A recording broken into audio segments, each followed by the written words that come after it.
All right, this is take two. Fun, fun, fun. All right, this is the year in review for 2024. I'm going to go through all of the titles that I read throughout the year 2024. And it looks like there was a total of 41 titles, though one of them was a short story, and another one was an entire manga series, which included 12 volumes. So you can account for that in whatever way you will.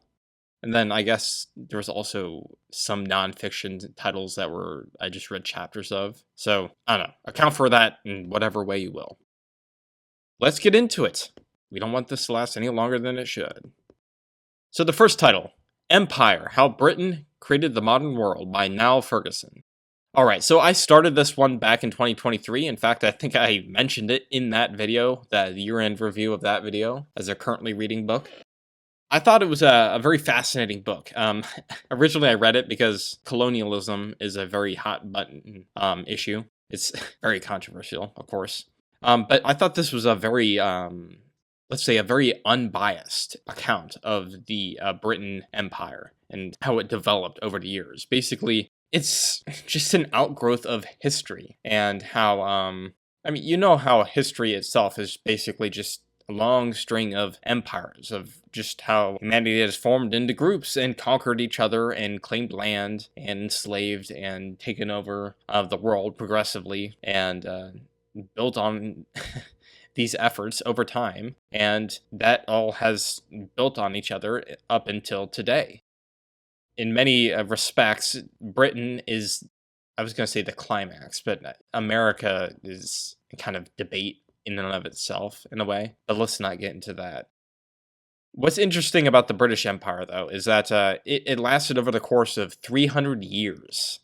And when it started out, it was very much like the original empires, where it was built on, well, it was built for the purpose of acquiring slaves, right? And it's like the transatlantic slave trade, and there was also the private interests, the East India Trading Company, all of these different factors that helped build this massive entity. But since it lasted over the course of 3 centuries, it changed.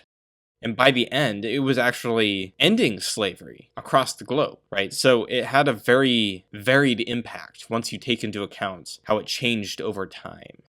And that was the most interesting aspect.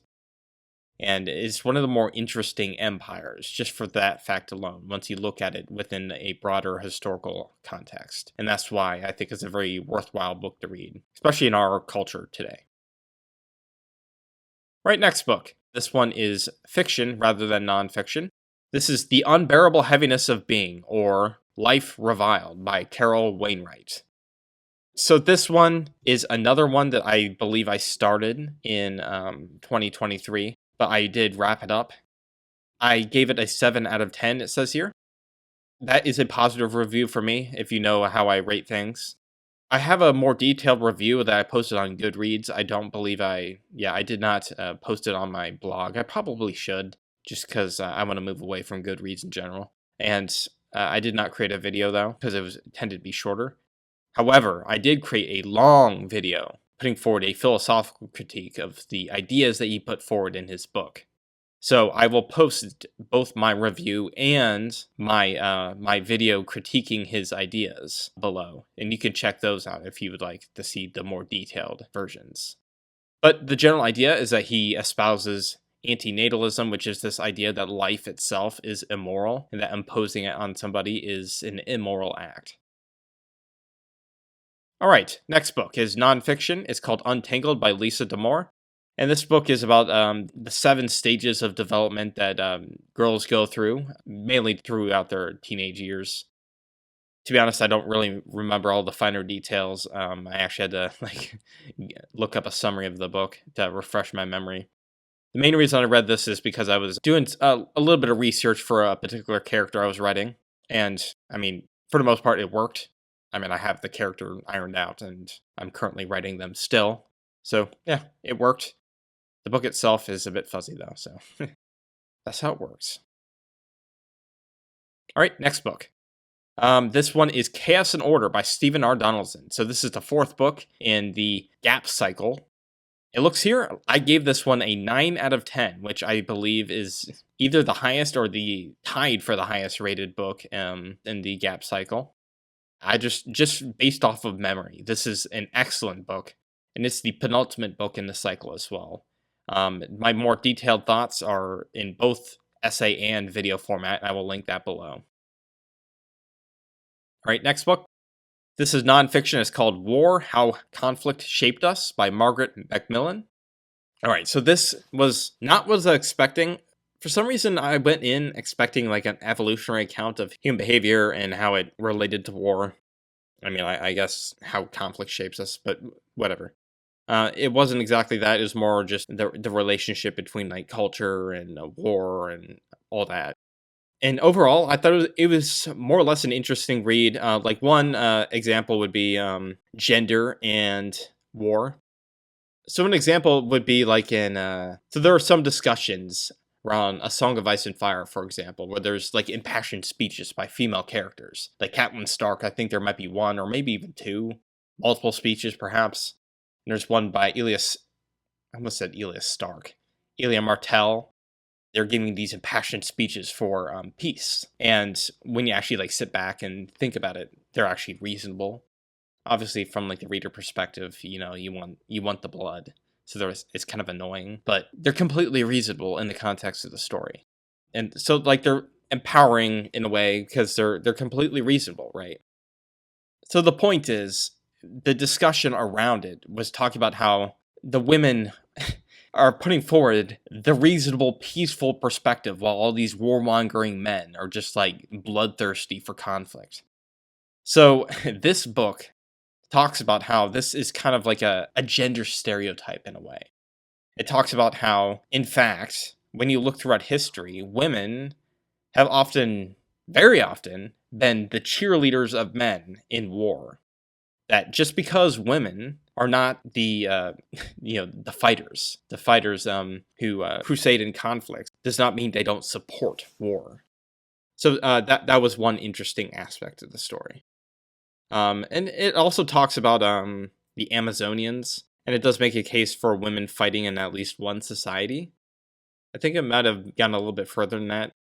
I got a little bit skeptical in that regard, and the reason for that skepticism is because of other stuff that I've read. There's another book that comes down the line here. It's called War on Human Civilization. It talks about how human violence, that difference between the sexes, violence, is by far the largest sex difference across all human societies. Not only that, but the Amazonians, just these differences, they're always so exaggerated, and oftentimes archaeological data can just be exaggerated, and they're often speculative, so. All right, next book, Consilience by E.O. Wilson. All right, so this one is a book that I'm chipping away at. So I read a few chapters at a time. It says here that I read the first 7 chapters, and then later in the year I read the 8th and I think the 9th. Either way, this book is about dissonance between, let's say, biology, especially human biology, and the social sciences. The biggest problem is that they're essentially talking past each other. They're just on different planes of reality, in a sense. Where even, like this book, just for context, this book was written back in the 1990s. All right, and then there's me. I went to college around the late 2010s, and I went to like a sociology class. We learned about, gender differences and learned that gender was a social construct and all of that, and it was just all dismissive, whatever. And then a completely different class in the same university, it was a behavioral neuroscience class. We learned about gender differences, and we learned that there's actually an innate special connection between mothers and their children that just doesn't exist between a father and the child. And that there are other behavioral differences between the sexes, that testosterone can influence behaviors. And then, of course, I've read books on evolutionary psychology and other stuff. Yeah, so this book is addressing this problem. How can this happen? And also, how do we fix it? E.O. Wilson, he's quite well known. He originally proposed sociobiology, which was basically the proto-evolutionary psychology. But of course, it had to be rebranded. there was a scare where people suggested that they could use the discipline to justify things like rape, saying that it was evolutionary beneficial to rape people or something like that, which is ridiculous on its face, given that what's evolutionary beneficial is not the same thing as, moral justification. And also just the fact that the very idea of consent itself is just so detached from our evolutionary environment that it's just inconceivable, right? Just think about it. The very idea of consent and the very idea of self-ownership, the very idea of individualism itself is contingent on liberal philosophy, right? It's philosophical liberalism. And do you think a bunch of hunter-gatherers that practice wife capture or, marrying off their children, do you think they have post-Me Too understandings of power dynamics? No, this ridiculous, plainly on his face. So, the very environment in which we developed is just fundamentally at odds with the very moral ideals that we have today. So we just need to put those aside and think with an entirely different frame. All right, the next book, or I'll talk about a series of books, and this is called the Tunnels series by Roderick Gordon and Brian Williams. All right, so this series is a YA series. I read this series back when I was a kid, and I was really into it, but I only read the first 4, and I kind of dropped off after that. I think I actually caught up with it, and then I just never came around to it. But apparently there was 2 more that came out before the series finally finished, and so I decided to circle back around to it. I was able to burn through this. It was, of course, it's YA, so it's very simple and straightforward. I have my deeper thoughts in a video that I'll link below as before, but it looks like I think my ratings changed over time because I was able to dwell on it. In my review, I was pretty forgiving, but in the long term, my thoughts kind of solidified and soured a little bit, especially on the last 2. Either way, my ratings on the series as a whole for each entry respectively were 7, 8, 8, 8, and then 4 and 4. All right, next one. This Day, All Gods Die by Stephen R. Donaldson. So overall, I really enjoyed this one. However, I ended up giving it a 7 out of 10. The reason that is a positive review, I did have to rate it still a 7 because there were certain aspects, particularly regarding the villain of the series, that kind of soured it overall. So it did pull it down. But if you want to see my overall thoughts, I have like a 35-minute review. I go into quite a bit of detail, so I'll link that below. Next one. Another fiction book is called The Emperor's Gift. This is a Warhammer 40k book. I think I only have I didn't do a detailed review. I just have a short, a YouTube short. I only gave this one a 5 out of 10, so this is a meh review. My overall thoughts were just bland fight scenes where they're just fighting off hordes of enemies. There's nothing creative or interesting about them. Yeah, sure, it was dark and bleak, and it did give me some inspiration for a series I could write. But the story itself, I didn't find to be all that interesting, right? It seemed to tie more into the lore. So I guess it was my first Warhammer book, so I felt like if I was more familiar with the lore, I might have been more interested. And then the ending was kind of just corny, too, to be honest. Yeah, it was nowhere near as dark as it should have been. It's Warhammer, right? Come on, get nasty, bitch.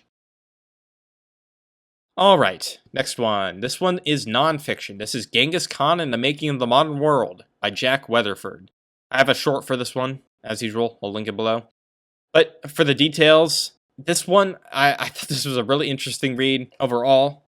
Genghis Khan is, I guess, stereotyped as one of those bloodthirsty conquerors. He conquered the world, and apparently there's he's suspected to there's genetic data showing that there's this Y chromosome that is spread throughout Asia, and it's suspected that Genghis Khan is the source of that particular Y chromosome, that he's basically conquered and spread his seed so far and wide that he's just the reason that is there, which is pretty badass when you stop and think about it. Just put aside the moral implications. I'm not condoning, I promise. Except I am. Shh. Anyway, This book is somewhat of a revisionist history in the sense that it's debunking just the debased savage myth, suggesting that he was actually like I don't want to say he's civilized, right? Just get rid of the civilized savage dichotomy, right? He's more like an innovative thinker, conqueror man, right? Where he's willing to learn from his mistakes and innovate and come up with strategies to conquer the world. He was just a very interesting man, and I had a lot of respect for the person that was constructed. Now, all of that said, apparently some of the history is controversial. Perhaps some of the history is questionable. Now, that said, I think you could probably say that about a lot of ancient history. Maybe Genghis Khan in particular is even more so than usual. I don't know, but take that into account, I suppose. Another interesting aspect is that it follows not just him in the rise of his empire, but also it's passing on to all of his children and how it finally the empire split up and fell apart. It fell into decadence. So it just followed the regular cycles of empires that, if you're familiar with those types of theories. All right, next book, another nonfiction. This one is called World Order by Henry Kissinger. Right, so this book was quite a hefty book to read. I'm pretty sure technically I started this book in 2023 as well, but it took me way longer to read. So I was probably over halfway into 2024 before I finally finished it. This was definitely a geopolitical book, though. And Kissinger, of course I picked it up because he passed away, right? And he's also a very controversial person. He's a very, very well-read person. And this is basically his, I don't know if it's his magnum opus, but it's his most recent book from 2014. And he advocates for what he calls the Westphalian Order, which is in reference to multiple, I think a series of treaties all the way back from like the 15th, 16th centuries, from that era, where there was multiple countries that came up with this balance of powers. And this is my own description. It's a kind of neologism. It's like decentralized suzerainty. So suzerainty is where this one country controls the foreign affairs of a given country, but not their domestic affairs. So, you guys do what you want with yourselves, but we're going to control how you behave outwardly. Think of that, except it's a group of countries, all controlling how they interact with each other, but behave internally how you will. So that is Henry Kissinger's idea of world order. Every country does what they want internally, but foreign policy-wise, we all need to agree to some sort of order. And this ties into detente during the Cold War between China and the Soviet Union and the United States. So it was interesting reading about this, the basic histories behind it all, and the basic philosophy behind it all. And yeah, I have a lot of respect for him as a thinker and also a historian in a way, though I'm not making any commentary about him as a policymaker, at least not yet. Which leads us to the next book, which is called Kissinger by Walter Isaacson. So this is a biography of the last man, Henry Kissinger, of course. So yeah, since he passed away, I just wanted to start reading about him because he's such a controversial person. And my god, this was a chunker of a book. I read it in thirds, but I did complete it ultimately. But yeah, I did have to read it in chunks. It's like 34 hours on audiobook. And Isaacson, he goes into so much detail. And he could have cut out so much of those finer details. Just get to the point, motherfucker. Either way, let's get to it.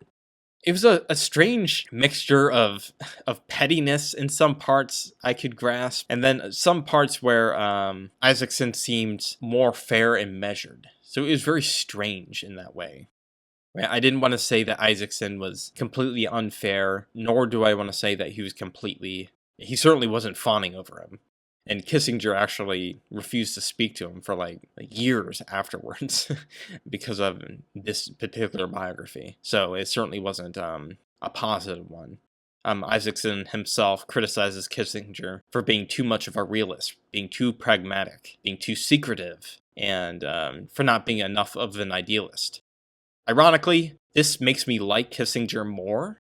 Now that said, the secrecy does stand my hairs up on edge a bit. I do not like that. But then the more realistic side of me is like, Like, obviously, do I want to get rid of, like, classified documents? Like, do I think that's realistic? No, no. Does everything have to be done behind closed doors, though? No. So, how do we balance that? Did Kissinger take it too far? To be honest, I'm not entirely sure because I'm not gonna lie, I need to read more history. I don't think I have enough knowledge of just statesmen in general to really judge Kissinger as sharply enough. And with regards to the actual controversies, especially regime change in Cambodia, especially which led to the genocides there, the Khmer Rouge in particular, Isaacson himself is not as sharp a critic as Hitchens is apparently. I haven't read Hitchens yet, or Hitchens' critique of Kissinger yet. But Isaacson's kind of middle of the road, right? He doesn't criticize Kissinger as if Kissinger ought to know what would have happened, but he's not so forgiving that he's like just like patting Kissinger on the back and saying, oh, you did nothing wrong. He's not kissing his ass either. Kissinger did roll the dice, and it did lead to the Khmer Rouge, and there were some serious issues there. All right, next book. This is War in Human Civilization by Zargat. Chapter 4 in particular I read. This is the book I mentioned before. This is an evolutionary account of war.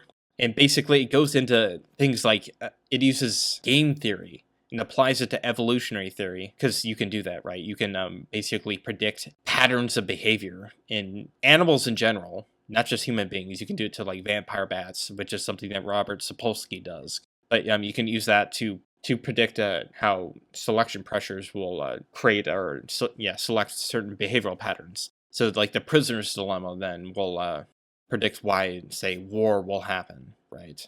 Even if it's not necessarily the best option for everybody. Basically, there's no third party that's standing over and above, forcing everyone to cooperate. That's ultimately what it comes down to. So he starts out by, again, providing that evolutionary account, but then also just looking at war and behavioral patterns in hunter-gatherer tribes, but then he scales it up to look at agriculturalists and horticulturalists, and then looking at early life in cities and early civilization, and then builds it up from there. And my God, I swear this book is like the bane of my existence. Technically, I've already read the first half, but that was years ago. I read literally 50%, and then I stopped because it's such a dense book, not just in terms of information, but the prose itself. Just so many inserted clauses, so the sentences are so long, just so hard to read, just in general. And there's no audiobook, so there's no assistance. It's not easy. But it's so interesting, so I want to read it. You have to make it so difficult. Why? Okay, next book. This is Lord Fowl's Bane by Stephen R. Donaldson. So after I overall enjoyed The Gap Cycle by Donaldson, I moved on to his famous Thomas Covenant series. And this is his first trilogy. This is, it's like the Chronicles of Thomas Covenant, the Unbeliever, is the first trilogy, and then it's followed up by another trilogy, and then a tetralogy. So Lord Fowl's Bane, I gave a 7 out of 10, ultimately. The first book is kind of a Tolkien clone. The big twist, though, is the main character. He's incredibly unlikable. He's a very unpleasant, nasty person who has leprosy, and it's all downstream of that. And the social ostracization, I cannot pronounce that word. Just, you know what I'm saying. I'm not going to even try it again. It's all downstream of that. And if you want to hear my more detailed thoughts, the video is linked in the description. All right, next book is nonfiction. It's called America's Cultural Revolution by Christopher Rufo. All right, so this book is more about the culture war in modern politics. I guess you would call it like the woke left. I know that's like such a buzzword today. Like my understanding of the woke left is, broadly speaking, it's like 3 components. Class struggle applied to identity groups, populism applied to identity groups, and then finally, an epistemology that sacralizes lived experience. So it's these 3 components. And I think that gets across the general idea. And the key idea here, though, is It's the first point about class struggle, and that definitely identifies the Marxist roots of wokeism. This idea that there's this oppressor group and then the oppressed group, and how society is literally predicated on oppression and exploitation, and how it's literally built for that express purpose, right? So it's not so much that we live in a liberal individualist society that has aspects of oppression that need to be addressed. No, it's that we live in a society that's built for the purpose of oppression, and that the whole system itself needs to be dismantled because it exists for that purpose of oppression. And Rufo, in this book, he argues that this woke ideology has its roots in Marxism, as I said. It is not an outgrowth of, say, liberal philosophy, nor does it have any connection with, say, Martin Luther King. It's more so tied to, say, more radical strands of, like, Malcolm X and more revolutionary, say, like, black nationalism, and even, like, the Soviet Union and just general extremist leftism. And it all started within the academy with Theodore Adorno and postmodern philosophers like Michel Foucault, etc. And he argues that from there it managed to spread, essentially. That it started out small within those small institutions, and then it built from there. And then you can like look around and see that things like white fragility and how to be an anti-racist, these are basically diet versions of wokeism, of these more radical strands. And overall, I thought it was a very interesting read. I thought it was actually fairly convincing too. And certain aspects were pretty funny too, because a lot of it was just like white men coming up with these ideas, like Michel Foucault, Theodore Adorno, both white men, and then they get like eaten alive by their own followers until it like morphs into this thing that it is today.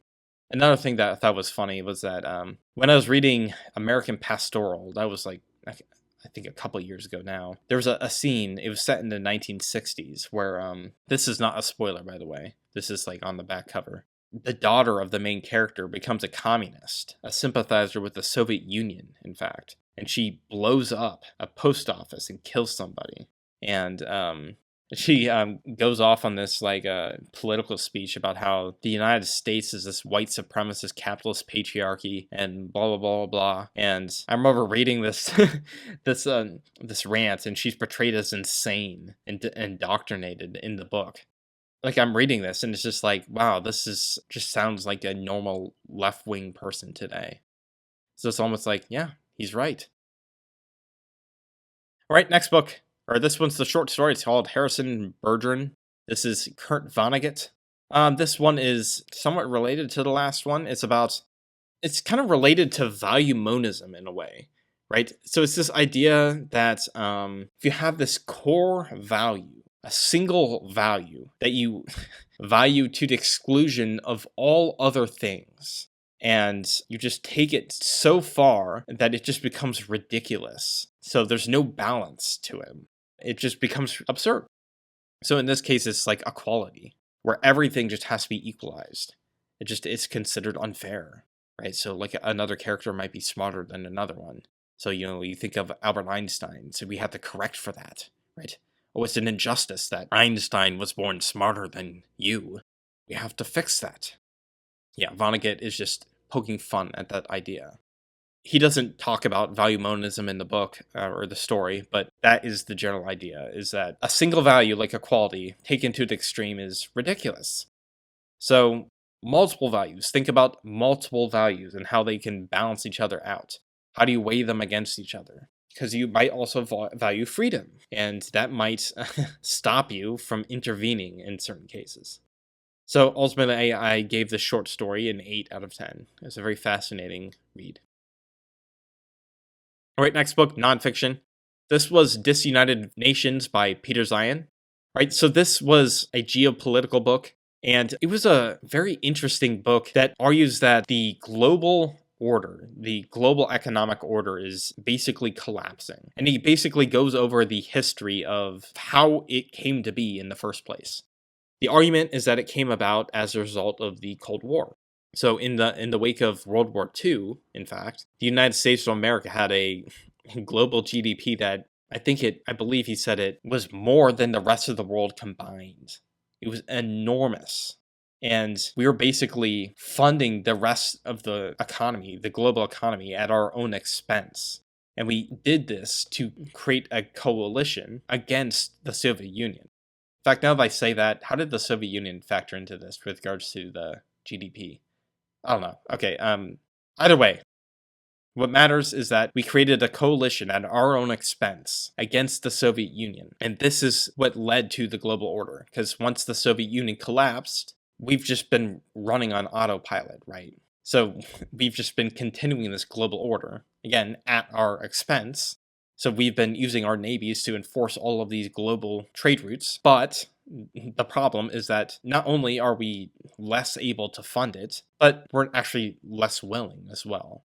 In fact, as you can see with the rise of Donald Trump, people are less willing, for becoming more nationalist, right? We are less altruistic. We're less internationally inclined. And we want to put America first. And even if we did have the political will to look outward, we just, economically speaking, we're not even able to do it to the same extent anymore. So things are changing. So he basically just goes into all of those details and talks about how in the 1920s, now, everything is changing and how this is all going to collapse. And he goes into the future of many different nations and how the future is going to be pretty bleak for many different countries. Not for America, though. Thank goodness. Right, next book, American Prison by Shane Bauer. Right, so this book is a memoir written by a journalist. He goes undercover in a private prison within, well, America. And this looks into especially the unpaid labor that is happening within private prisons. Now, private prisons, they do not make up even a majority or even 10%. I think, of American prisons, but it's still, I think it's like 8%, and it's quite nasty. I mean, it's bad for the guards, but even worse for the prisoners for obvious reasons. He details, of course, the racial component tied to it and how it, in many respects, is somewhat of an outgrowth of slavery in the past. That said, things have changed form over time, right? There's obviously a difference between chattel slavery and then someone going to prison because they committed a crime. It's still something worth reading about and talking about. All right, next book is fiction, The Forever War by Joe Haldeman. I did not like this book. I gave it a 2 out of 10. I thought the ideas were good. I thought they were poorly executed. I did not like the character. I thought the character could have been incorporated into the story of better than it was, and I just thought it was lacking. And you can see my more detailed thoughts below. All right, next book. I read a feminist theory book by Josephine Donovan. I only read like the first 2 chapters, and I did a video on this. I discussed them briefly, so I'll link that below. But the 2 general chapters looked over liberal feminism, which looks at feminism from within the liberal tradition, which sees people or women as self-interested actors constrained within the traditional family structure and tries to liberate them from that. And then the second chapter is cultural feminism, which is more open to gender differences and tries to liberate women by acknowledging the gender differences instead of seeing them as carbon copies of men. Right, next book, or this is actually another short story. It looks like I read 2. I forgot. This is The Call of Cthulhu by H.P. Lovecraft. This is my first Lovecraft. Overall, I thought it was good. There were certain aspects I thought could have been tweaked, but overall, I liked the prose. Apparently, this is just the way Lovecraft writes, but I thought the way he writes contributes well to the type of story that he tells, right? It's like this somewhat archaic prose that is very fitting to this type of cosmic horror. And it's, I guess, somewhat epistolary. But I guess that also leads into some of the critiques, which is that I wish it was actually epistolary. But you can see my more detailed thoughts below. I gave it a 7 out of 10. Right, next book. This is Annihilation by Jeff Vandermeer. I gave this one an 8 out of 10, and I really enjoyed this one. I really connected with the main character, and I also thought that the creepy elements were, they really hit home, and I thought they connected with the character very well, so I really enjoyed that. And as this is the first book in the Southern Reach trilogy, I actually have a video reviewing the entire trilogy linked below, so you can actually check out my full thoughts for this entry and that entire trilogy below. and I do go through them one by one. Right, next book. The Earth War by Stephen R. Donaldson. This is the second book in that Thomas Covenant series that I was reading. I gave this one an 11. I gave this one an 8 out of 10.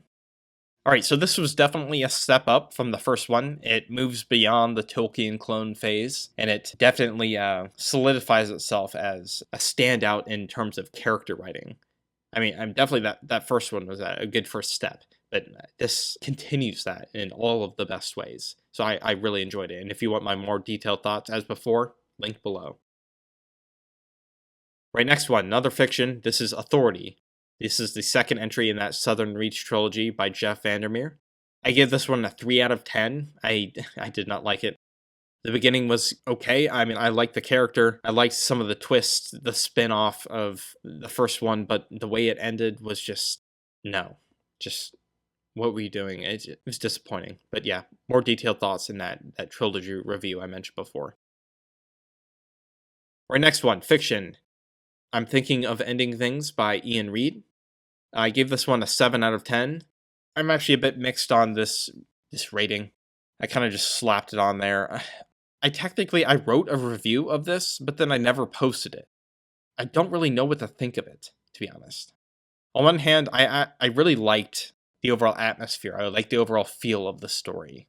I really connected with the main character, which, I mean, in retrospect, that's kind of awkward when you think about it, right?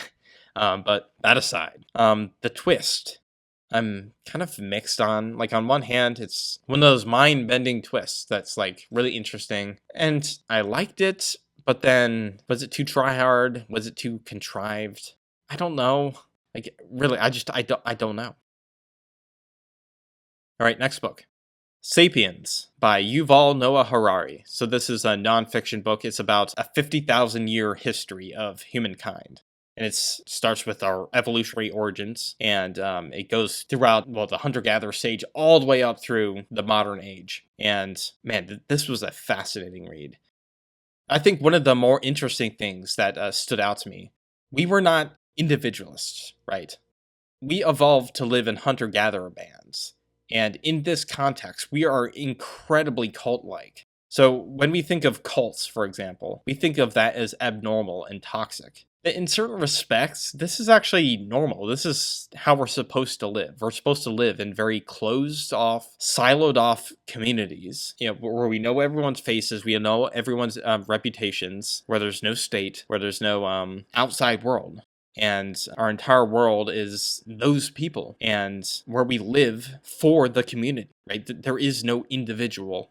And the parents, they essentially have complete control over decisions of their children, and each group has control over the decisions of the people within said group.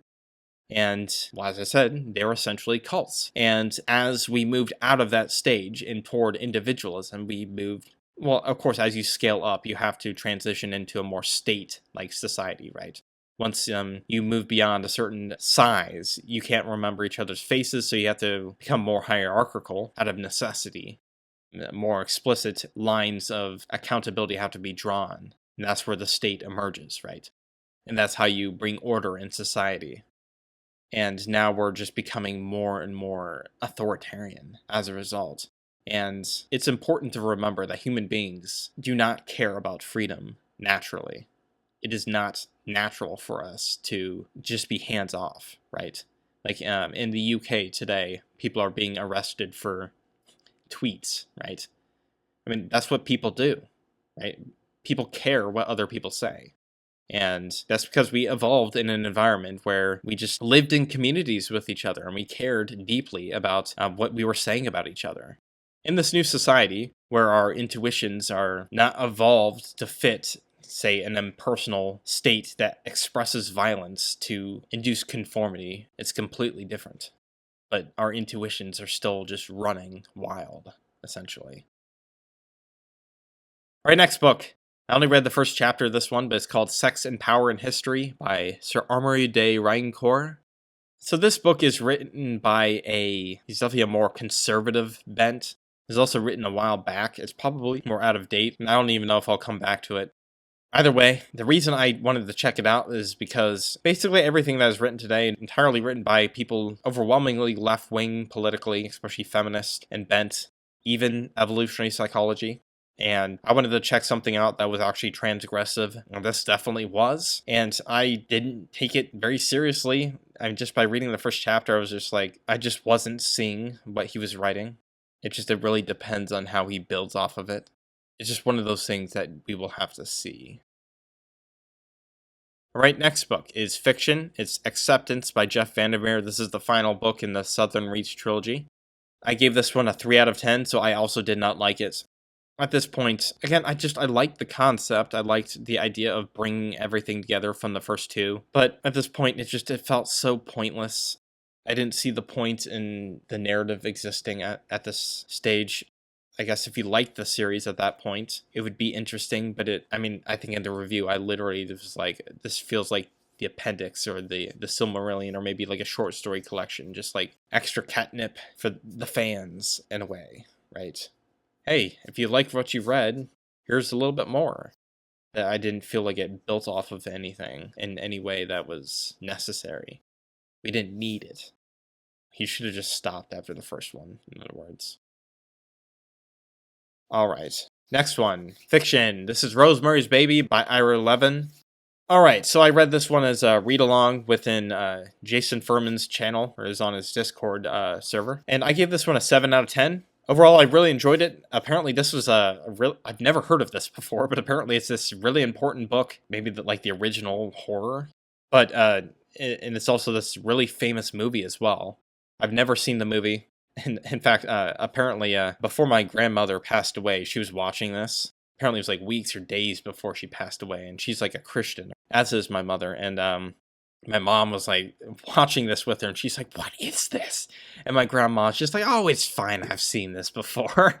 and just knowing the context and the fact that, it's just like, okay, hey, you do you, I suppose. All right, next one. The Power That Preserves by Stephen R. Donaldson. All right, so this was the final entry within the Thomas Covenant series, or the first trilogy at least. I gave this one an 8.5 out of 10. Originally it was a 9, but I downgraded it to an 8.5. Not for any reason, like normally I was just doing whole numbers, but I decided to do 8.5 because I don't know, I didn't feel like it was a 999, right? But I just wasn't doing, I was only doing whole numbers until now. Either way, I really enjoyed the book. It was very dark and it didn't pull any punches. And I really liked how thematic it was. The final conflict, it was very heavy hitting, and it felt like everything mattered. He didn't waste my time, so it was definitely a worthy climax. Ultimately, though, I did prefer The Gap, actually. So there is that to consider. All right, next book. This one is fiction. Old Yeller by Fred Gibson. This one is YA. It's a coming-of-age tale. I give this one a 7 out of 10. We all know what this one is. I did a short, and I made some jokes about that one scene from Breaking Bad. And yeah, that's all I gotta say. I'm just completely juvenile about it. I'm sorry. All right, next one. This one is Absolution by Jeff Vandermeer. I completely forgot to mention that the reason I read the Southern Reach trilogy is because of another read along with Jason Furman. It was in build up to this book in particular, Absolution. It's a prequel to that trilogy. Now, that trilogy was a letdown for me ultimately, and this book was also a letdown. It was so convoluted, it was so dense, and I didn't see the point, just like I didn't see the point to those last two entries, and I DNF'd it. I couldn't go on. Yeah, simple as that. All right, next book. This is The Madness of Crowds by Louise Penny. I gave this one a 2 out of 10. This was just not good at all. I mean, there were a few good things with like some mature conversations about the subject matter, but ultimately it's just more of that junk food, mass market paperback fiction. And I gave my more detailed thoughts in a video if you want to check that out. But ultimately, yeah, it's not good. It was probably my least favorite, perhaps other than Michael Connelly. I forget what I rated that one. I probably should rate it lower in response to this, but Yeah, this was a very frustrating and annoying read in retrospect. Right, next book, or this one was a series. This is the Death Note manga. So I am familiar with this series. I watched the anime back in both high school slash college, and I have seen it so many times, especially that first half, because it's quite simply amazing. I think like my favorite types of stories are the mind games, right? The battle of wits, where you have two smart characters. I'm an intellectual giant myself, as you've noticed, right? I wish I was an intellectual giant, as you've noticed. I perceive myself as an intellectual giant, as you've noticed. And I vicariously perceive myself as smart through other characters in fiction. And I wanted to see how this would hold up over time, because I have not seen it in a while. But I decided to read it instead. Well, I can say that it definitely held up. I have my more detailed thoughts entirely written out. I still have to record it, though. I decided to put that off because I'm, well, recording this one right now. And I'll do the Death Note right after this one, I guess. With regards to ratings, I'll give a 9 out of 10 to the first half, and then I just gave a 2, maybe a 3 out of 10 to the second half, which is no surprise to the people who have actually seen or read the manga or anime. And don't let the ending disappoint you. Definitely check it out just for that first half, because it's definitely worth it. Trust me. And please check out the full video once I get that posted, because the deeper thoughts they're coming. Right, next one. This is I guess a long form short story. I did an audiobook. It was 2 hours long by Gals Christian. It's called Hellmouth. I ended up giving this one a 7 out of 10. Right, so admittedly, the plot, the characters, they weren't necessarily interesting, but the descriptions, the performance of the audiobook, that is what ultimately grabbed me. This was just a fun read, and it was ultimately like a medieval horror story, essentially. And it was also just about the location, basically. It was about a location within the real world, actually, about this castle where all the parapets and all of the defenses are actually facing inward rather than outward. There's no strategic logic behind the actual location of the castle itself. It's just very strange. And then there's this giant pit at the very center of the castle, and people just don't understand it. There's all these myths surrounding it, right? Like, what the hell is this place? Well, it's the Hellmouth, right? So this book is about that. Right, and then the final one is Rudyard Lynch's Schizo Memoir. So this is a complete surprise. This came out of nowhere at the very end of the year. Basically, a 10-hour, what is essentially a memoir of a content creator. Out of nowhere, he posted this account of his life. So he goes under the handle What If Alt Hist. He used to be this alternate history channel, but now he posts this geopolitical content, sometimes like philosophy and politics and other content. And I get a lot of book suggestions from him as well, so that's all interesting. But things started to take a weird change, right? Like he's always been right wing politically, and he is also Christian and spiritual in nature. And he apparently took ayahuasca, which is this powerful hallucinogenic drug. And he did it as like it's illegal in America, I think, or at least in some places. And it fucked with his mind, to say the least. So in this memoir, like he started off by going on this account of his life and how he experienced abuse, and he goes on about, well, first off, mild abuse, but then after this ayahuasca trip, and then later he goes therapy and uncovers all these apparent, repressed memories. He uncovers all this abuse that he apparently experienced as a child. Now, of course, repressed memories are very controversial in psychology and psychiatry, and personally, I'm skeptical of them. Now, that said, I don't want to just outright deny that he's experienced any abuse at all, and I'm not going to get too speculative, so I'm not going to get into details here. But what matters here is that he has very strong, serious allegations against particular people. Not only that, but he connects this abuse and his experiences with this ayahuasca trip he had. And he claims that he traveled to the spirit world. And he also he has the consciousness interpretation of quantum mechanics, and claims that the CIA managed to access the spirit world, and also claims that he can connect himself to the spirit world. And in this memoir, I kid you not, he claims to be a prophet. And keep in mind, I forgot to mention the context here. So this, before I even lay this out, this guy, the reason I follow him is because he generally provides like a non-Marxist, conservative, materialist account of history, right? He provides like this cyclical view of history where human beings, it's kind of like a somewhat Malthusian account of history where populations increase and fall, and this influences how prices rise and fall. But it's not just Thomas Malthus's theory, right? Like, obviously that one's not exactly correct. Obviously you can use it to describe pre-industrial society, but he relies particularly on secular cycles, especially ones put forward by Peter Turchin.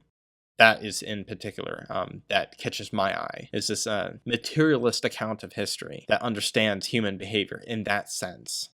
But yes, in spite of that, yes, he goes down the spiritualist route. And then, yes, he comes out and he claims that he's a prophet, that during this ayahuasca trip, he spoke to, get this, he spoke to Odin. Yes, Odin. Where did this come from? I don't know, but Odin, yes, Loki's father, Thor's father, Odin, who told him that he was chosen by fate to destroy wokeism. And yeah, that was basically his purpose in life. And that he was talking about how he went through all this abuse in life to do this. It was a very strange mixture of self-awareness and megalomania. It was so weird. Because there was this section where he would go into these trances, right? He called them trances, where he was communicating in the third person, right? Talking about Rudyard. That's his name. Talking about what he would do and how he's just a normal person. But then he would come out of the trance and then talk about how, I'm just a normal guy. I just want you to treat me as a normal person, even though I'm a prophet, right? And I'm going to create a new religion. And and like holy shit, dude. It's like, yeah, I get it. You have a channel. You have like 500,000 subscribers. Like, I don't think he's like the most brilliant guy ever. I don't agree with him on everything. And I think the thing I like most about him is the book suggestions. In fact, like the War on Human Civilization, I got that book suggestion from him. Peter Zion, in fact, I got that from him. And yeah, he like makes videos where he like breaks down wokeism. And like in his memoir, he calls it a god, right? Like metaphorically, he refers to it as a modern religion, right? Which it is, right? Like sociologically speaking, like a Durkheimian religion. I agree with that. Definitely, like when I say that lived experience, especially the notion of identity, especially gender identity, is a kind of sacred form of knowledge. That absolutely is a kind of religious, like sacrosanct type of thing. So I agree with that, sure. So he was speaking all high and mighty about how he was a god killer because he refuted wokeism. It's like, dude, slow your roll. Dude, I'm just some random asshole, and I defined what I think is wokeism. I have my own personal refutation of it, and that doesn't mean I'm going to go around calling myself a god killer. It doesn't mean I'm going to claim that I've created my own counter-religion. Doesn't mean I'm going to go on this crazy acid trip or ayahuasca trip or whatever. You're just some asshole on the internet. I read a book by Christopher Rufo, who also refuted wokeism, or at least detailed its takeover of our culture. And there are people who disagree with him. So I just, like, holy shit, dude. Slow your fucking roll. And to be fair, I guess he's self-aware enough that he did end up taking it down like within a few hours, because I guess he realized just how crazy it was. I don't know how much he took back. He said that he was playing word games to a certain extent, and then he also said that I did have a spiritual experience though. So the extent to which he rolled back what he said is still in question. But my god, that was weird. So yeah, that was the final thing I read. That schizo memoir. And also schizo, I'm not even using ironically. Like apparently his mother has schizophrenia. Apparently. Because he self-diagnosed her. And if he's right about diagnosing her, then he could have it too. Which means he's literally schizophrenic. Which is really sad. Yeah, so yeah, on that very sad note, that whole thing was like some literary tragedy. Except it was real. Alright, so that was the final thing. I know I was pretty late getting this one out, but better late than never, I guess. I hope you had a miserable year last year. I know that I had a wonderful year, so I can gloat in front of you. Ha ha ha ha ha.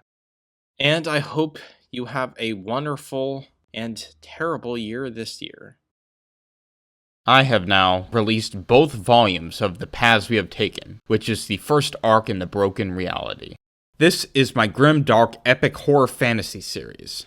It takes the political intrigue of A Song of Ice and Fire, the abrasive characterization of Abercrombie, the long-term storytelling of One Piece, and the philosophical horror of the Second Apocalypse to explore the human capacity for cruelty. Check it out if you are interested.